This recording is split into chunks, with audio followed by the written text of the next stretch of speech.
હે એટલે મારા વાંડા ભાઈબંધ છે ને બધા એને બધા ગર્લફ્રેન્ડ બનાવી. હવે એ મારે ગર્લફ્રેન્ડ બનાવી છે બરોબર.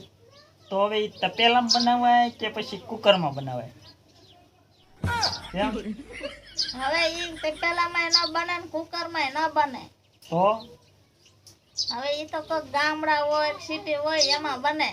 હા પણ મારે ખાવી છે એ ગર્લફ્રેન્ડ. એ અભણ ઈ ખાવાની વસ્તુ નથી. કેમ? ઈ તો વાંઢાને ખાવાની છે. તો પરણેલા ન ખાય. હું માણસ છું તો મારે ન ખવાય. હવે ઈ ખબર પડે ગર્લફ્રેન્ડ એટલે શું કહેવાય? હા હવે ઈ ગુજરાતીમાં આપણે સોડી છોકરાને લફરું હોય એને ગર્લફ્રેન્ડ કહેવાય. ખબર પડે હું